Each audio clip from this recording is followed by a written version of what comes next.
আমাদেরকে বোঝায়। আর যারা এটা করতেছে ওরা এটা ভাইবেই করতেছে, হাম তো ডুবে হ্যাঁ সনম তুঝে লে ডুবেঙ্গে। আমরা তো সিল মারা হয়ে গেছি, আমরা তো ডুবেই গেছি, বাকি ঘরের টিরে ডুবাইয়া ছাড়বো, এর আগে আমরা ক্ষান্ত হব না। এটাই নাইলে কেন হবে এই সমাজে? নারীর ইজ্জত ইউরোপে, আমেরিকা, কানাডা, আমার চেয়ে বেশি চোখে দুনিয়ায় কেউ দেখে নাই। ও যারা সংস্কারের পিছনে লাগছে ওরাও দেখে নাই। চ্যালেঞ্জ আমার সাথে, ওদের সাথে। স্বামীর নারীর ইজ্জত ইসলামের চেয়ে দুনিয়ায় বেশি কেউ দিতে পারে না, পারবে না। হ্যাঁ, আমি আপনাদেরকে নিয়ে যেতে পারবো, বোরকা পড়ায়া নিয়ে আসতে পারবো এখানে। ও নিজে বলবে। আমার জীবনের কাহিনী মনে আছে, লম্বা না হয়ে যায়, আমার আবার যাইতেও হবে। আমি এক মেয়েকে, মহিলাকে চিনি, ও মুসলমান হয়েছে স্বামী মুসলমানে হওয়ার 10 বছর পরে। ওর নাম হলো বেলাল, থাকে প্যারিসে। আমি ফ্রান্সে 2 বার গেছি, এন্টার ইউরোপ তো গেছি। ফ্রান্সে আমি 2 বার গেছি। ও সৌর কারেন্টের ইঞ্জিনিয়ার, ভালো পরিচয়। 10 বছর পর স্ত্রী মুসলমান হয়েছে। তো একদিন আমাকে বলতেছিল, মুফতি সাহেব, আমি তখন ফ্রান্সে ছিলাম, তোমার দেশে আমি স্ত্রীকে নিয়ে যায় বড় বিপদে পড়ছি। আমি কেন? আমার স্ত্রী আইসা আমারে তোলাই করার মতো তোলাই করছে। আমি মানি, তুই বাইঙ্গা বল। আমি যখন মস্তুরাতে তোমাদের দেশে গেছি আমার স্ত্রীকে নিয়ে, তো আমার স্ত্রী আইসা বলতেছে, বেলাল তুই কই নিয়ে গেলি আমাকে? যেই জীবনকে আমরা থুতু দিয়ে ইসলামে আসলাম, আমি তো বাংলাদেশে যা দেখতেছি বাংলাদেশের মেয়েরা ওই জীবনকে জিব্বা দিয়া চাটতেছে। ওই মেয়ে আমি নিয়ে আসতে পারি এখানে, যারা থুতু দিয়ে আসছে, ওরা সুখ পায় নাই। এটার নাম সুখ? 3W কোনো গ্যারান্টি নাই, এটার নাম হলো সুখ। হ্যাঁ, মনে হয় বোঝেন নাই। জানেন এই প্রবাদ বাক্য? 3W কোনো গ্যারান্টি নেই। কয়টা? একটা দেশ আছে 3W কোনো গ্যারান্টি নেই। কি নেই? ওয়েদারের কোনো গ্যারান্টি নেই, সবার বকুল তলে ছাতা। আর বিকালে চাকরি করে আসছে, সকালে যায় দেয় চাকরি নাই, ওয়ার্ক W। আর আরেকটা আছে, আরেকটা W আছে, আরেকটা W আছে। কি? আরে বোঝেন,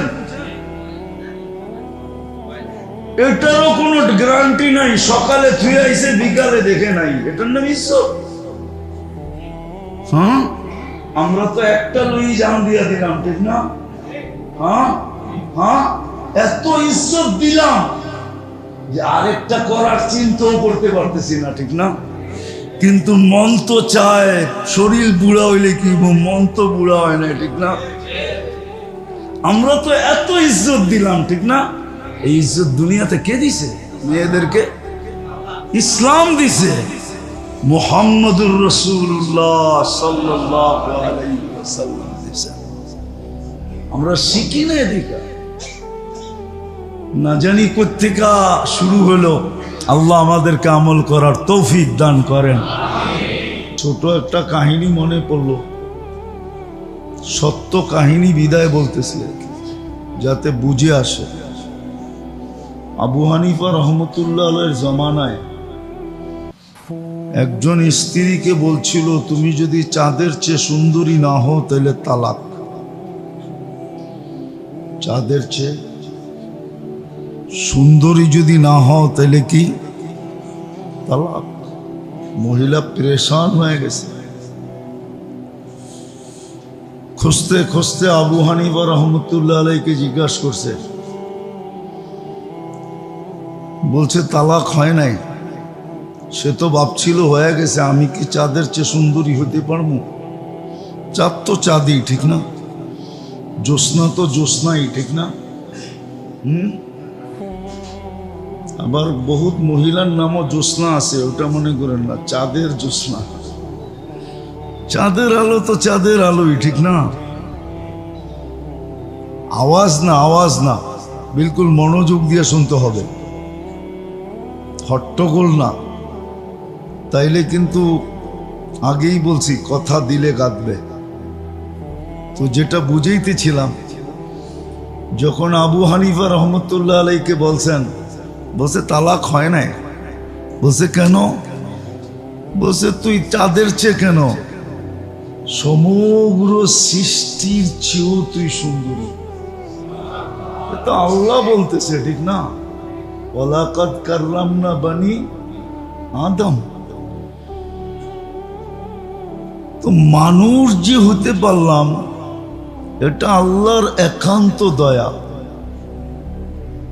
একান্ত রহমত, একক ভালোবাসা, আল্লাহর ভালোবাসা। কিন্তু মানুষ দুনিয়াতে ভালোবাসা পাওয়ার জন্য কি না করে, ঠিক না? না পাইলে বিষ পর্যন্ত খায়, ঠিক না? কি নাই মনে হয় বন্দরে এরকম কোন স্মৃতি মৃতি নাই, ঠিক না? আছে। তো মানুষ মানুষের ভালোবাসা পাওয়ার জন্য জান পর্যন্ত দিতে চায়, ঠিক না? সারাদিন পিছে পিছে ঘুরতে থাকে। আমরা তো দেখি ভালোবাসা পাওয়ার জন্য বাইঙ্গেই বলে ফেলি, নৈকট্য পাওয়ার জন্য, নমিনেশন পাওয়ার জন্য সারাদিন এত জপে। যদি এতবার আল্লাহ জপত, তো সারাটা জগতে উঠায় আল্লাহ ওকে দিয়া দিত। আল্লাহর তো ওয়াদাও আছে, আল্লাহর তো ওয়াদাও আছে, মাল্লাহুল মাওলা ফালাহুল কুল। আল্লাহ যার, সব কিছু তার, আল্লাহর অঙ্গীকার। আল্লাহ যার, সবকিছু তার। যদি সবকিছু তারই না হইতো, তাহলে শাহজালাল রহমতুল্লাহ আলাই জায়নামাজ বিছায়া সুরমা পার হইল কি করে? নদীর তো ধর্ম হইল যেটা রাখবেন ওটাকে ভিজাবে, নৌকা ছাড়া পা দিলে ডুববে। এটাই তো নদীর ধর্ম, ঠিক না? কি উনি কি ডুবছিলেন? জায়নামাজ বিচ্ছিল, তাও তো ভিজে নাই। তাহলে তো আল্লাহর কথাই সত্য, মাল্লাহুল মাওলা ফালাহুল কুল। আল্লাহ যার, সব কিছু তার।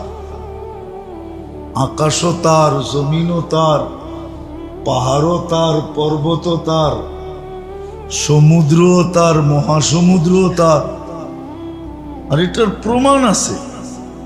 প্রমাণ যদি না থাকতো, তাহলে আপনাকে আমি বলি, প্রমাণ যদি না থাকতো, তাহলে 27 কিলোমিটার সমুদ্রের উপরে ঘোড়া দৌড়াইল কি করে? এখনো তো চিহ্ন রাখা আছে। বাহরাইন যেদিন স্বাধীন করেন সাহাবায়ে কেরাম, ওদিন 27 কিলোমিটার তো সমুদ্রের উপর দিয়ে ঘোড়া দৌড়ে গেলেন। প্রমাণের চিহ্ন তো এখনো রাখা আছে, হাজারো প্রমাণ রাখা আছে। নইলে 3000 কিলোমিটার দূর যেই যুগের মানুষকে বর্তমান প্রযুক্তির কথা বললে কি বলতো? সিধা পাবনা নিয়ে যাও, ঠিক না? ওই যুগে 3000 কিলোমিটার দূরে মেম্বরে দাঁড়ায় কি করে পাহাড় দেখায় দিল, সারিয়াতাল জাবাল, সারিয়া পাহাড় সামলা।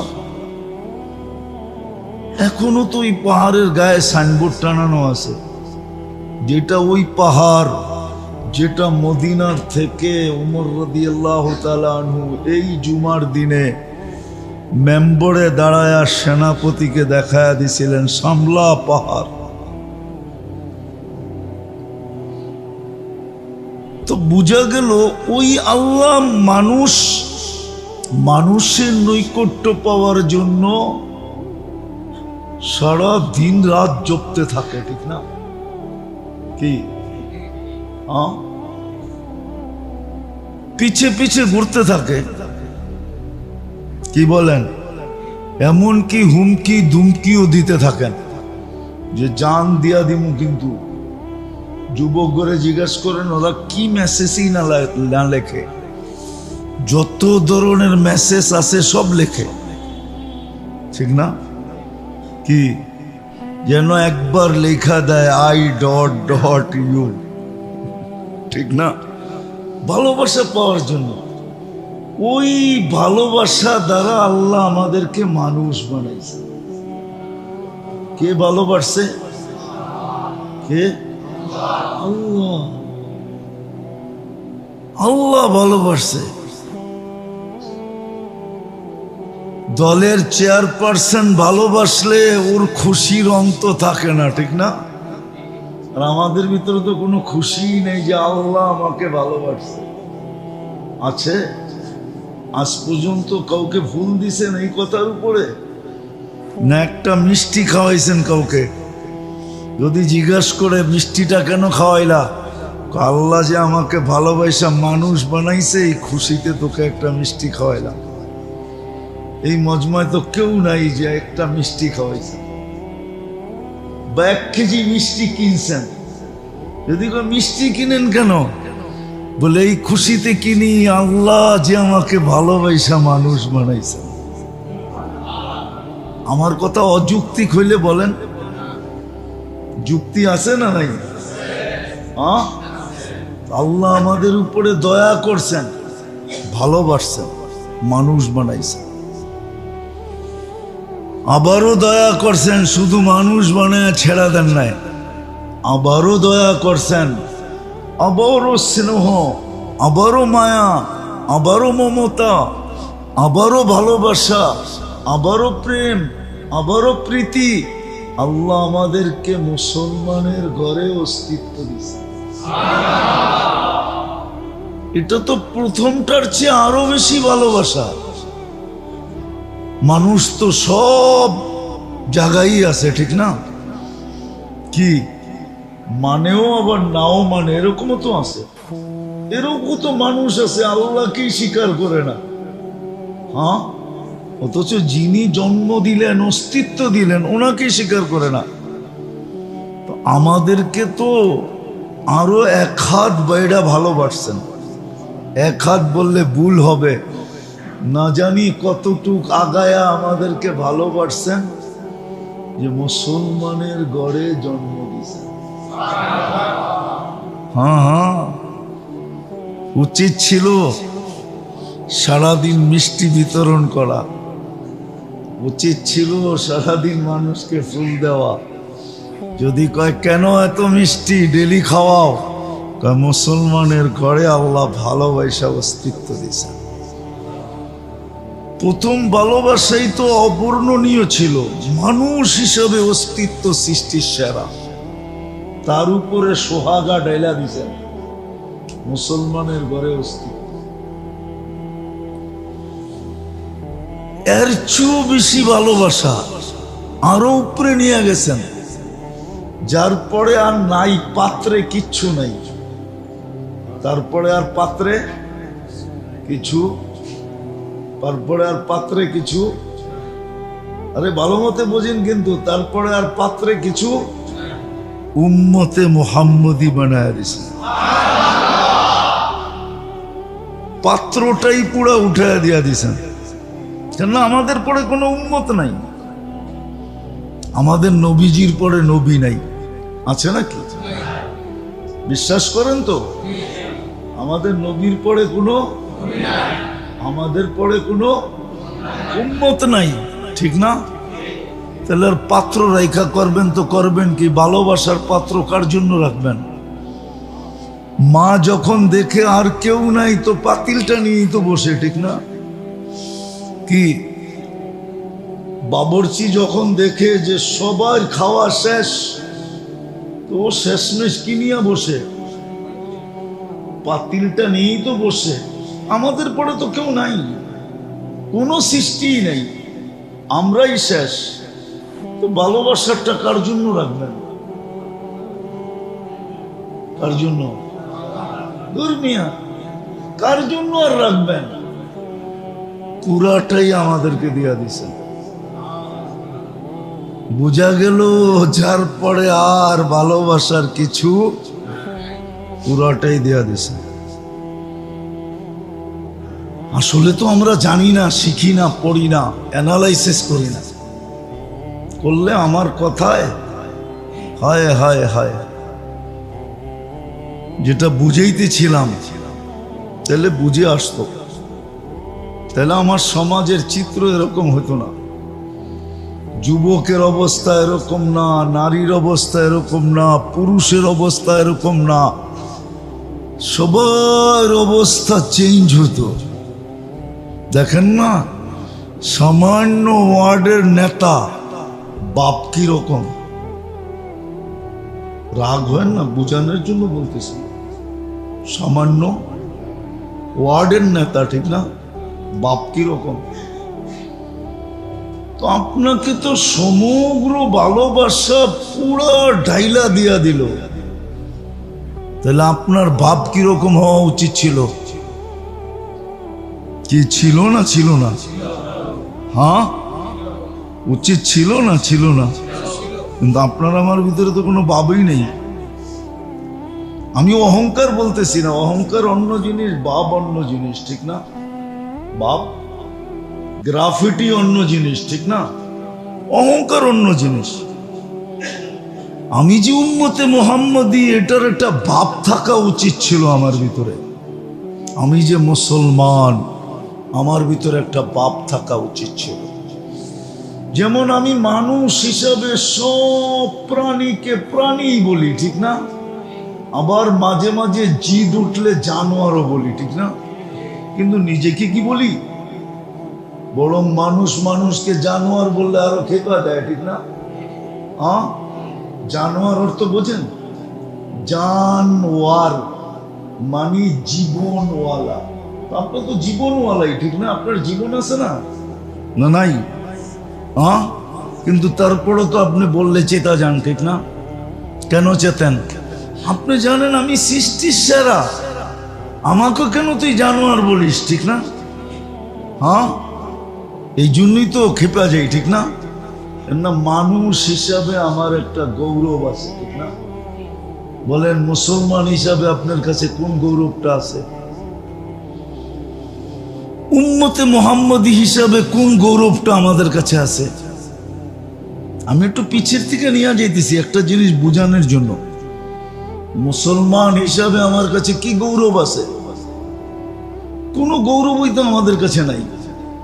কিন্তু উচিত ছিল আমি যে মুসলিম, এই গৌরবটা আমার কাছে থাকা উচিত ছিল।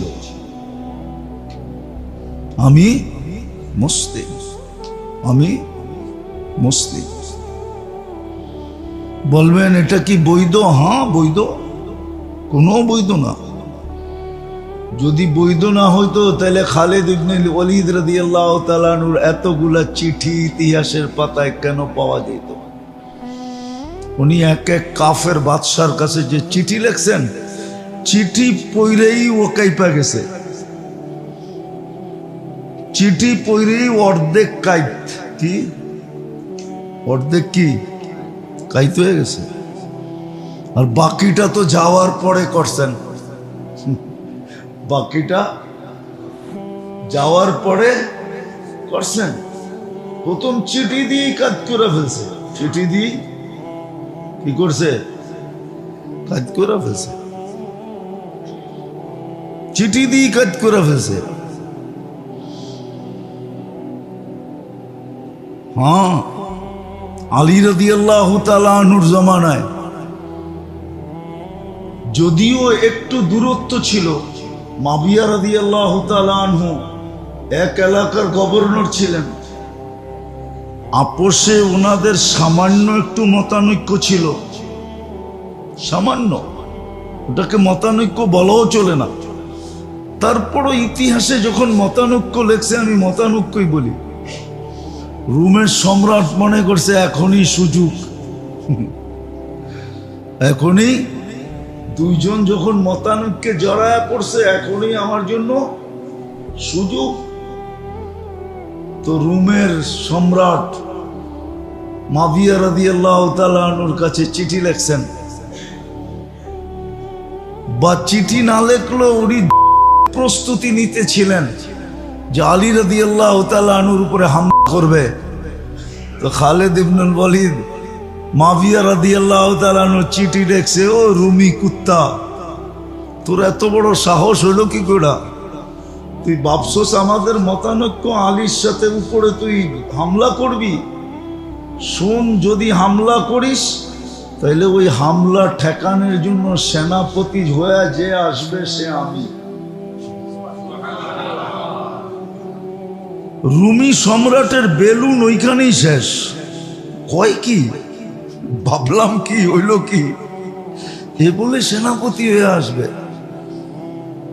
তো গৌরব ছিল ইসলামের এক জমানায়, মুসলমান হইতে পারা গৌরবের বিষয় ছিল। আজকে গৌরব নাই। উম্মতে মুহাম্মদী হইতে পারা তো আরো গৌরবের বিষয় ছিল, শত কোটি গুণ বেশি গৌরবের বিষয় ছিল। হ্যাঁ,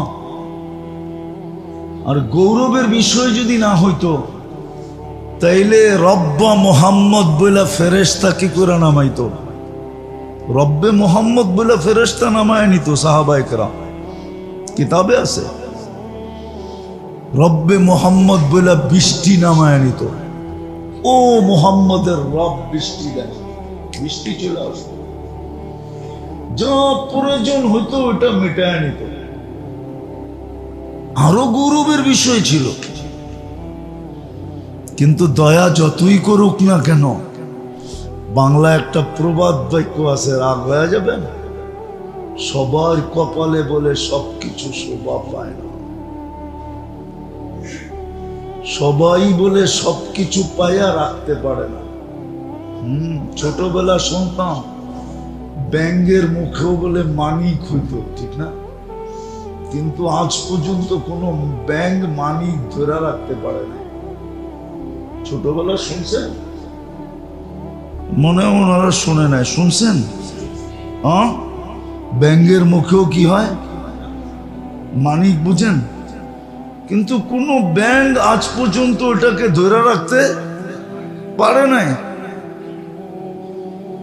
ওই মানিক মানুষের হাতেই চলে গেছে, ঠিক না?